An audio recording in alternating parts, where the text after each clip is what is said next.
இனிய காலை வணக்கம். இன்றைய முக்கிய செய்திகள். உச்சநீதிமன்ற தீர்ப்பு ஜனநாயக விரோத சக்திகளை உலுக்கியுள்ளதாக முதலமைச்சர் மு.க.ஸ்டாலின் பேசியுள்ளார். மக்களாட்சியில் மக்களால் தேர்ந்தெடுக்கப்பட்ட பிரதிநிதிகள் தான் அரசை நடத்த வேண்டும் என முதல்வர் ஸ்டாலின் தெரிவித்துள்ளார். சமூக வலைதளமான இன்ஸ்டாகிராம் பக்கத்தில் பழகிய நபரை நம்பி அழைப்பின் பேரில் சென்ற 12ஆம் வகுப்பு மாணவனின் பணம் பறிக்க முயன்ற சம்பவத்தில் ஆட்டோ ஓட்டுநர் கைது செய்யப்பட்ட நிலையில் இந்த சம்பவத்தில் மேலும் 3 பேர் கைது செய்யப்பட்டுள்ளனர். வாகன ஓட்டிகள் கவனத்திற்கு சென்னை ஜிஎஸ்டி சாலையில் 3 நாட்கள் போக்குவரத்து மாற்றம் செய்யப்பட உள்ளது. தமிழக அரசின் விண்வெளி தொழில் கொள்கையை தமிழக பாரதிய ஜனதா முன்னாள் மாநில தலைவர் அண்ணாமலை விமர்சித்துள்ளார். தமிழக அரசின் விண்வெளி தொழில் கொள்கைக்கு அண்ணாமலை எதிர்ப்பு தெரிவித்துள்ளார். கலக்கப்போவது யார் நிகழ்ச்சியின் மூலம் பிரபலமானவர் பாலா. குக் வித் கோமாளி நிகழ்ச்சி மூலம் தொலைக்காட்சி ரசிகர்களின் கவனம் ஈர்த்தார். இதையெல்லாம் தாண்டி பல கிராமங்களுக்கு ஆம்புலன்ஸ் வசதி ஏற்படுத்தி கொடுத்தது, பல குழந்தைகளை படிக்க வைப்பது என தொடர்ந்து சமூக சேவை செய்து வரும் பாலாவின் குணம் மக்களின் இதயத்தை கவர்ந்தது.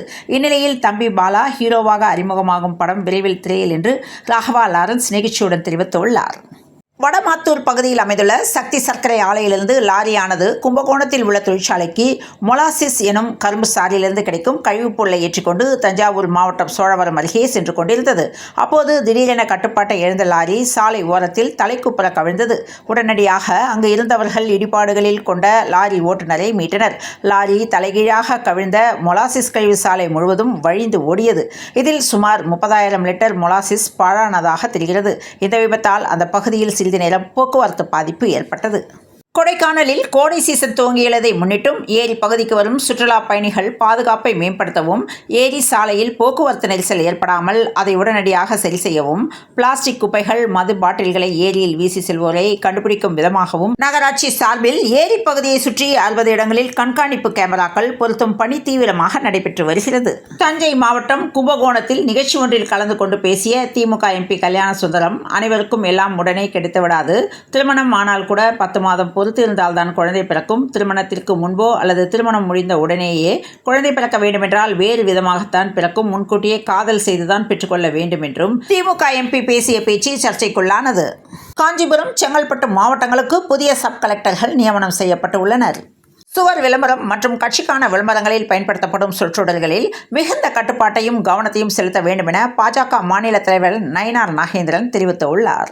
ஜிஎஸ்டி சாலையில் தேனாம்பேட்டை முதல் சைதாப்பேட்டை வரையிலான 4 வழி சாலைக்கான மேம்பால கட்டுமான பணிகள் நெடுஞ்சாலைத்துறையால் மேற்கொள்ளப்படுவதால் மேற்படி பணி நடைபெறும் இடங்களில் 20/4/2025 முதல் 22/4/2025 வரை 3 நாட்களுக்கு சோதனை அடிப்படையில் போக்குவரத்து மாற்றம் செய்யப்படும் என்ற தகவல் வெளியானது. ஆளுநருக்கு எதிராக தமிழ்நாடு அரசு தொடுத்த வழக்கில் உச்சநீதிமன்றம் வரலாற்று சிறப்புமிக்க தீர்ப்பை வழங்கியுள்ளது. இதில் சட்டமன்றத்தில் நிறைவேற்றப்படும் மசோதாக்களுக்கு ஆளுநர்கள் 1 மாதத்திற்குள் ஒப்புதல் அளிக்க வேண்டும் என உத்தரவிடப்பட்டுள்ளது. இந்நிலையில் சட்டத்தை விட யாரும் பெரியவர்கள் அல்ல என்று ஜெகதீப் தன்கர் கருத்துக்கு முதலமைச்சர் மு.க.ஸ்டாலின் கண்டனம் தெரிவித்துள்ளார். தீர்ப்பு பல ஜனநாயக விரோத சக்திகளை உலுக்கியுள்ளது என்று தன்கருக்கு முதல்வர் பதிலடி கொடுத்துள்ளார். கோவை மருதமலை முருகன் கோவிலுக்கு விடுமுறை மற்றும் விசேஷ நாட்களில் 4 சக்கர வாகனங்களில் மலைக்கு செல்வதற்கு பக்தர்களுக்கு அனுமதி இல்லை என்று கோவில் நிர்வாகம் அறிவித்துள்ளது. திருச்சி திருவெரும்பூர் அருகே துவாக்குடி அண்ணா வளைவு பகுதியில் அரசு மாதிரி பள்ளி மற்றும் மாணவர் விடுதி கட்டிடங்கள் கட்டுமான பணியை அமைச்சர் அன்பில் மகேஷ் பொய்யாமொழி பார்வையிட்டு அதிகாரிகளுக்கு ஆலோசனை வழங்கினார். தொடர் விடுமுறை காரணமாக ஊட்டி கொடைக்கானலுக்கு வரும் சுற்றுலா பயணிகள் எண்ணிக்கை நாளுக்கு நாள் அதிகரித்து வருகிறது. சென்னை கடற்கரையிலிருந்து தாம்பரம், செங்கல்பட்டு, வேளச்சேரி, கும்மிடிப்பூண்டி, திருத்தணி உள்ளிட்ட வழித்தடங்களில் நாள்தோறும் 700 ரயில்களுக்கு மேல் இயக்கப்பட்டு வருகின்றன. இந்த சூழலில் புறநகர் ரயில் ஏசி பெட்டிகளை இணைக்க உள்ளதாக கடந்த வருடம் தெற்கு ரயில்வே அறிவித்திருந்தது. இந்த பணிகள் நடப்பு ஆண்டில் இம்மாதம் முடிவடைந்து பயன்பாட்டிற்கு வரும் என்றும் தெரிவிக்கப்பட்டிருந்த நிலையில் நாளை முதல் குளிர்சாதன புறநகர ரயில் சேவை இயங்க உள்ளது. வரும் மே 18ஆம் தேதி நாம் தமிழர் கட்சி சார்பில் கோவை மாபெரும் பொதுக்கூட்டத்திற்கு அக்கட்சி திட்டமிட்டு இருக்கிறது. இதற்கான ஆலோசனை கூட்டம் இன்று சென்னையில் நடைபெற்றது. இதில் கட்சி நிர்வாகிகள் கலந்து கொண்டனர். அப்பொழுது நிர்வாகிகள் மத்தியில் பேசிய சீமான், ஜெயிச்சாலும் தோற்றாலும் மாலை கன்ஃபார்ம் என்று பேசிய வீடியோ வைரலாகியுள்ளது. திருப்பூர் மாவட்டம் பல்லடத்தில் 3 கொலை வழக்கில் கொலையாளியை சிபிசிஐடி போலீசார் நெருங்கியிருப்பதாக தகவல்கள் வெளியாகியுள்ளது. வீடு வாங்கி தருவதாக கூறி ரூபாய் 7 லட்சம் மோசடி, பணத்தை கேட்ட பெண் மீது கார் மோதிய பாஜக நிர்வாகி கைது செய்யப்பட்டுள்ளார். நியோமேக்ஸ் நிதி நிறுவனத்தின் ரூபாய் 600 கோடி மதிப்புள்ள சொத்துக்களை அமலாக்கத்துறை முடக்கியுள்ளது. திருமணம் ஆன அன்றே குழந்தை பிறக்காது, அதற்கு முன்கூட்டியே காதல் செய்து கர்ப்பமாக இருக்க வேண்டும் என திமுக மாநிலங்களவை எம்பி கல்யாண சுந்தரம் பேசியுள்ளது சர்ச்சையை ஏற்படுத்தியுள்ளது. பிஇ, பிடெக் படித்தவர்களுக்கு மத்திய அரசு நிறுவனத்தில் வேலை என்றும் விண்ணப்பிக்கலாம் என்ற தகவல் வெளியானது. என் தம்பியை பற்றி எனக்கு தெரியும் என்றும் உள்நோக்கத்தோடு செய்திருக்க மாட்டார் என்றும் சீமான் தெரிவித்துள்ளார். சென்னையில் சாலையில் நடந்து சென்று கொண்டிருந்த பெண்ணின் கன்னத்தை கிள்ளி மதுபோதையில் பாலியல் சீண்டலில் ஈடுபட்ட நபரை மக்கள் கம்பத்தில் கட்டி வைத்து தாக்கிய சம்பவம் பரபரப்பை ஏற்படுத்தியுள்ளது.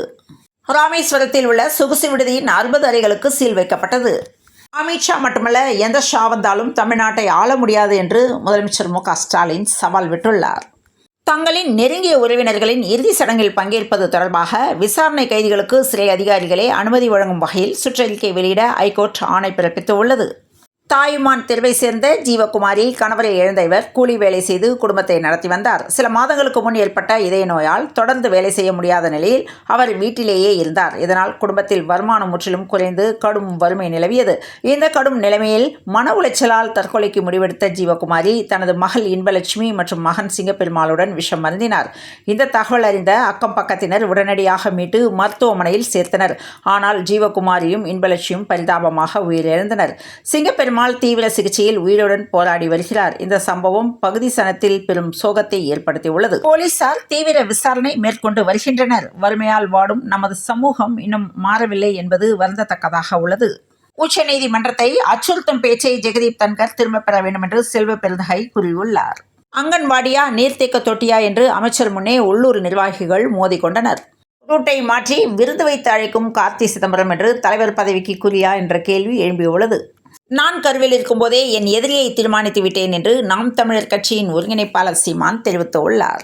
அதிமுகவின் ஒரே எண்ணம் இது மட்டும்தான் என்று முதலமைச்சர் மு.க. ஸ்டாலின் வெளுத்து வாங்கினார்.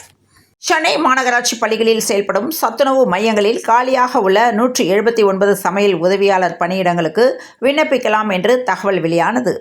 நாடு முழுவதும் சட்டவிரோத பணப்பரிமாற்ற மோசடி நடவடிக்கைகளை தடுக்கும் நோக்கில் அமலாக்கத்துறை தொடர்ந்து சோதனைகளை மேற்கொண்டு வருகிறது. இந்த சோதனைகள் அரசியல் தலைவர்கள் முதல் தொழிலதிபர்கள் வரை பலரையும் பாதித்துள்ள நிலையில் பண மோசடி வழக்கில் ராமேஸ்வரம் சொகுசு ரிசார்ட்டில் இடி அதிரடி சோதனை நடத்தியது. அமைச்சர் பொன்முடியை கண்டித்து அதிமுகவினர் ஆர்ப்பாட்டம் நடத்தினர். கள்ளக்குறிச்சியில் டாஸ்மாக் கடையில் இருதரப்பினர் மோதிக்கொண்ட சம்பவம் நேற்றிரவு பரபரப்பை ஏற்படுத்தியிருந்த நிலையில் அதே டாஸ்மாக் கடையில் மீண்டும் 2 கிராம இளைஞர்கள் குழுவாக மோதிக்கொண்ட சம்பவம் பரபரப்பை ஏற்படுத்தியிருக்கிறது. இந்த தொடர் மோதலால் சம்பந்தப்பட்ட டாஸ்மாக் கடையை மூட வேண்டுமென அப்பகுதி மக்கள் கோரிக்கை விடுத்துள்ளனர். வேலூரில் பள்ளிக்கூடங்களுக்கு அருகிலேயே செயல்படும் டாஸ்மாக் கடைகளை இடம் மாற்ற கோரி சமூக ஆர்வலர்கள் தெரிவித்துள்ளனர். டிம் டேவிட் அரை சதம், பஞ்சாப் வெற்றி பெற 96 ரன்களை பெங்களூரு இலக்காக நிர்ணயித்தது. புதுடெல்லியில் வரும் 2026 உலகக்கோப்பை கால்பந்து தொடரில் பங்கேற்பது குறித்து தொடர்ந்து மெஸ்ஸி ஆலோசித்து வருகிறார். பார்சிலோனா ஓபன் டென்னிஸில் அல்காரஸ் அரையிறுதிக்கு முன்னேற்றம் அடைந்தார். லாகூரில் இந்தியாவில் நடக்கவுள்ள உலகக்கோப்பை கிரிக்கெட் தொடரில் பங்கேற்க பாகிஸ்தான் பெண்கள் அணி தகுதி பெற்றது. போட்டி 14 ஓவராக குறைப்பு. RCBக்கு எதிராக பஞ்சாப் கிங்ஸ் பந்துவீச்சுக்கு தேர்வானது. சென்னையில் இன்று 22 கேரட் ஆபரண தங்கத்தின் விலை ஒரு சவரன் 71,560 ரூபாய்க்கும் 1 கிராம் 8,945 ரூபாய்க்கும் விற்பனையானது.